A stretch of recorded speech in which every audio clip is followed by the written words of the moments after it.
آل بیت اطہار کے نام، اولیاء کرام کے ناموں پہ ہونے چاہیے۔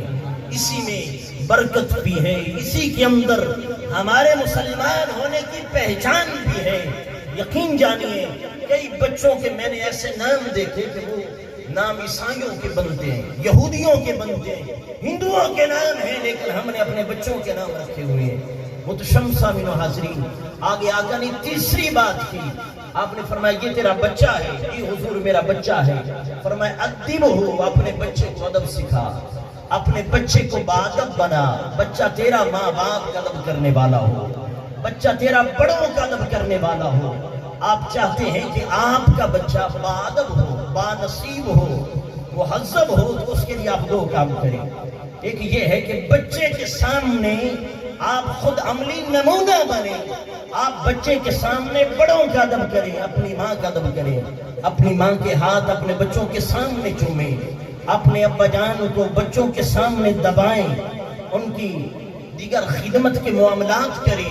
تو یہ جو آپ کے بچے ہیں جب آپ کو دیکھیں گے کہ آپ اپنے ماں باپ کی خدمت کر رہے ہیں، اپنے ابا جان اور اپنی اماں جان کے ساتھ ادب سے پیش آ رہے ہیں، کل کنا آپ کے بچے بھی آپ کا ادب کریں گے۔ ایک کام تو یہ آپ کریں۔ دوسرا کام یہ ہے، آقا دو جہاں نے فرمایا اکریموا اولادکم، بڑی بات کی آقا دو جہاں نے۔ آقا نے فرمایا اپنی اولاد کو عزت دو، بڑی بات ہے اگر آپ غور کریں۔ آقا نے فرمایا اپنی اولاد کو عزت دو۔ کیا مطلب؟ آپ کا بیٹا ہے، آپ اپنے بچے کو آپ کہہ کے پکاریں، آپ کہیں میرے بچے آپ کا کیا حال ہے، میرے بچے آج آپ کا دن کیسا گزرا، میرے بچے آپ کی کلاس میں پڑھائی کیسے جا رہی ہے۔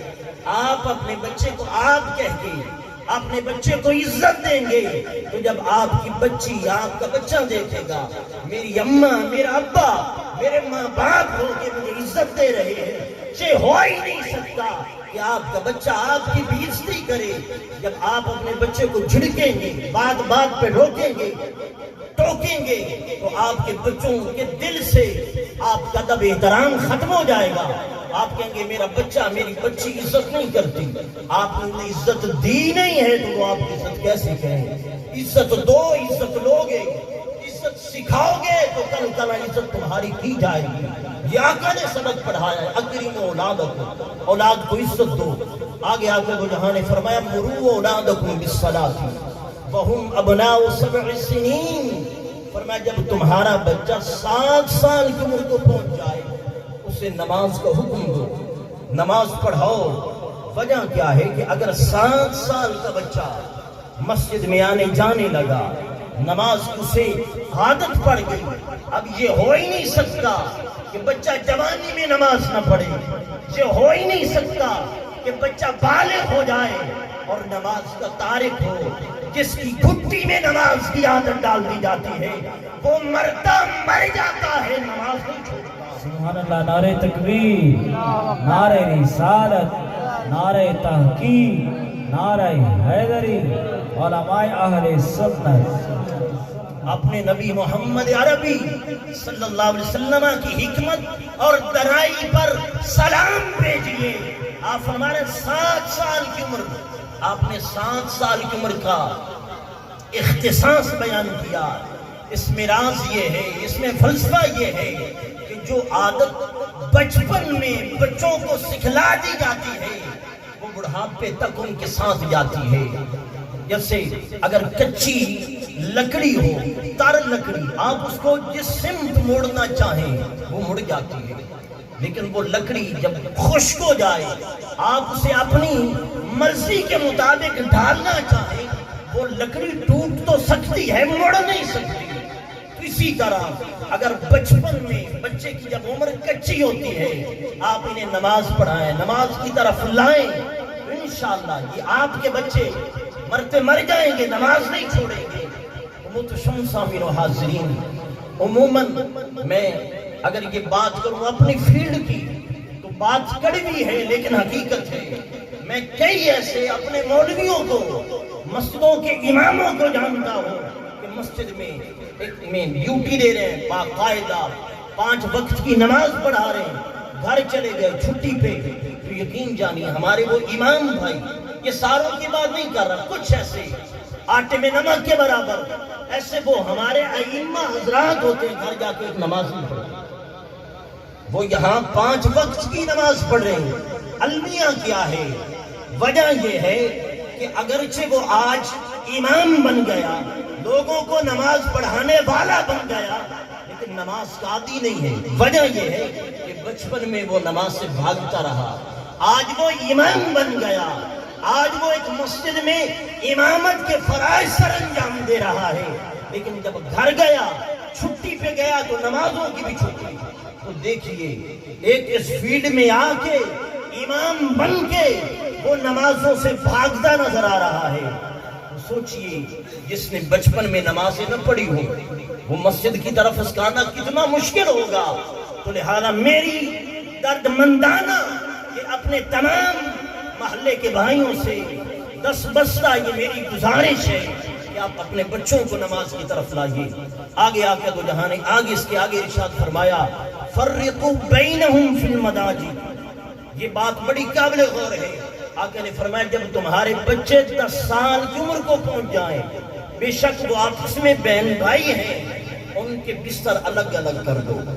بہن بھائی یا دونوں بھائی 10 سال کی عمر کو پہنچ جائیں تو ایک چارپائی اور ایک بستر میں انہیں نہ سونے دیا جائے. یہ آقا نے فرمایا ہے. بات آپ کی سمجھ آ گئی. بہرحال آگے چلتا ہوں. آگے آقا تو جہاں نے مزید ارشاد فرمایا. آپ نے فرمایا علموا اولادکم القرآن وحب نبیہ. فرمایا اپنی اولاد کو قرآن بھی سکھاؤ, اپنے نبی کی محبت بھی سکھلاؤ. محترم سامعین و حاضرین, یہ 2 کام بڑے اہم ہیں, قرآن کی تعلیم اور آقا دو جہاں کی محبت. محترم سامعین و حاضرین, میں یہ بات نہیں کر رہا کہ آپ بچوں کو اٹھائیں اور ہمارے پاس مدرسے بھیج دیں کہ بس یہ بچہ صرف قرآن پڑھے گا اور کچھ نہیں کرے گا. نہیں, مقصد یہ نہیں ہے. مقصد یہ ہے کہ بچے کو ڈاکٹر بناؤ, انجینئر بناؤ, اعلیٰ تعلیم دلواؤ, لیکن ساتھ ساتھ قرآن کی بھی تعلیم ضروری ہے. قرآن کم از کم ناظرہ پڑھا ہو, نماز آتی ہو, نماز کا طریقہ آتا ہو.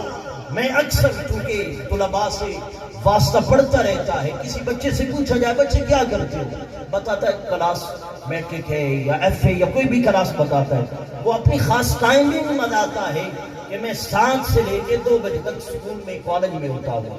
پھر اس کے بعد کیا کرتے ہو, گھر آتا ہوں, دوپہر کا کھانا کھاتا ہوں, پھر کیا کرتے ہو, آرام کرتا ہوں, پھر کیا کرتے ہو, اکیڈمی میں چلا جاتا ہوں. اچھا, پھر وہاں سے واپسی پہ کیا کرتے ہو, پھر گھر میں ٹیوٹر آ جاتا ہے, ٹیوشن پڑھاتا ہے. یعنی صبح سے لے کے رات گئے تک, یعنی یوں سمجھیے کہ ایک نیند سے جاگتے ہوئے اگلی نیند سونے سے پہلے تک سارا وقت ہمارے بچے نے اسکول کی تعلیم کو دیا. وہ 24 کے 24 گھنٹے ہم نے دنیا داری کو دیے, اس میں آدھا گھنٹہ ہمارے بچے کے پاس نہیں ہے کہ وہ مسجد میں چلا جائے یا کسی قاری صاحب کے پاس بیٹھ کے قرآن ناظرہ پڑھ لے, نماز سیکھ لے, جو ضروری مسائل احکام ہیں وہ سیکھ لے. اگر کسی کو کہا جائے کہ بچے کو مدرسے میں بھیجا کرو, آگے کہتے ہیں مولوی صاحب بچہ بڑا مصروف ہے, کالج میں جاتا ہے, پھر ٹیوشن پڑھتا ہے, پھر میں کہتا ہوں کہ پھر کیا کرے گا, میں نے بچے کو ڈاکٹر بنانا. اچھا, بچہ ڈاکٹر بن گیا, پھر ایسے لوگ جو بچوں کو ڈاکٹر انجینئر بنا کے پھر کہتے ہیں مولوی صاحب بڑا خرچہ کیا اولاد, پھر ڈاکٹر بنا دیا, انجینئر بنا دیا. اب ہمارا بیٹا ہمیں ماں باپ سمجھتا ہی نہیں ہے, کبھی خیر خبر ہماری نہیں لیتا. محترم سامعین و حاضرین, جس چیز نے آپ کے بچے کو آپ کا ادب سکھانا تھا, یعنی اللہ کا قرآن, مصطفیٰ کا فرمان, وہ تعلیم تو آپ نے اپنے بچوں کو دی ہی نہیں ہے. محترم سامعین و حاضرین, آپ روتے رہیں گے, ڈاکٹر بنا کے, انجینئر بنا کے سر پیٹتے رہیں گے. میں نے جس بچے پہ خرچ کیا, میں نے اپنی جوانی جس بچے کا نام لگا دی, جس بچے کو میں نے کھلا کے محنت مزدوری کر کے پڑھایا ہے, لکھایا ہے, وہ میری بات تک نہیں مانتا. میں کہتا ہوں میرے بھائی تو ڈاکٹر بناتا, بیٹے کو کالج میں یونیورسٹی میں پڑھاتا, لیکن ساتھ تھوڑا سا اسے اللہ کا قرآن بھی پڑھا دیتا, کیونکہ سکول کالج کی تعلیم ڈاکٹر بناتی ہے, انجینئر بناتی ہے. اللہ کا قرآن, مصطفیٰ کا فرمان بچوں کو ماں باپ کا باادب بناتا ہے، اللہ کا قرآن بڑوں کا ادب سکھاتا ہے، صحیح انسان بناتا ہے، کامل مسلمان بناتا ہے۔ آپ ڈاکٹر بناؤ، نعرہ رسالت، نعرہ تحقیق، نعرہ حیدری، علماء اہل سنت۔ متشم سامعین و حاضرین، بچہ سائنس پڑھتا ہے، میتھ پڑھتا ہے، سائنس یا میتھ کا کوئی کلیہ، کوئی فارمولہ نہیں بتاتا کہ ماں کا حق کیا ہے، باپ کا حق کیا ہے، بھائی کا حق کیا ہے، خاندان کا حق کیا ہے۔ اگر یہ حقوق بتاتا ہے تو اللہ کا قرآن بتاتا ہے۔ بہت بڑے فقیر ابو اللیث سمرقندی بیٹھے تھے، ایک شخص آیا، سر خون سے لہو لہان ہے۔ کہا کیا ہوا؟ کہا میرے بیٹے نے ڈنڈا مار کے میرے سر کو پھاڑ دیا ہے۔ آگے سے فقیر ابو اللیث سمرقندی نے کہا تیرا بیٹا کرتا کیا ہے؟ حضرت کھیتی باڑی کرتا ہے۔ آگے سے فقیر صاحب فرماتے ہیں کیا تو نے اپنے بیٹے کو اللہ کا قرآن سکھلایا تھا؟ کہا نہیں حضرت، بس میں نے کھیتی باڑی پہ لگا دیا تھا۔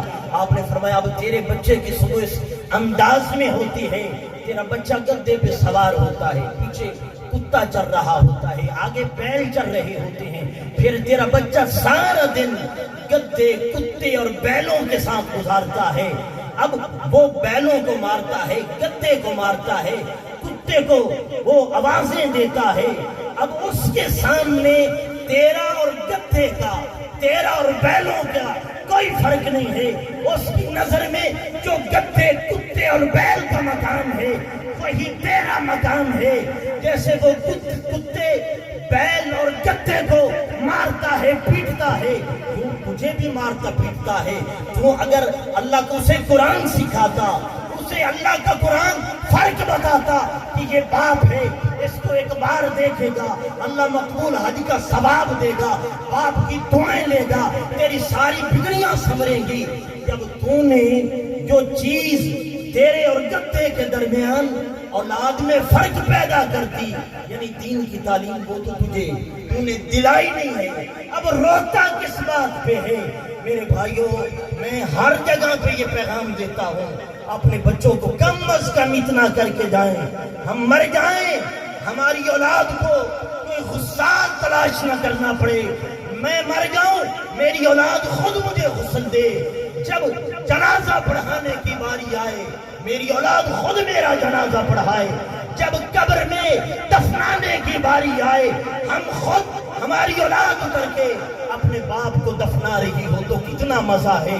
محترم سامعین و حاضرین، میرا باپ فوت ہوا، میں جب باپ کو غسل دیا جا رہا تھا تو میں بھی غسل دینے میں علیہ شامل تھا۔ جنازے کی باری آئی تو میں خود جنازے کے لیے آگے بڑھا، لیکن میرے استاد صاحب آ گئے تو ادب کا تقاضا یہ تھا کہ میں نے استادوں کو عرض کی کہ آپ جنازہ پڑھائیں۔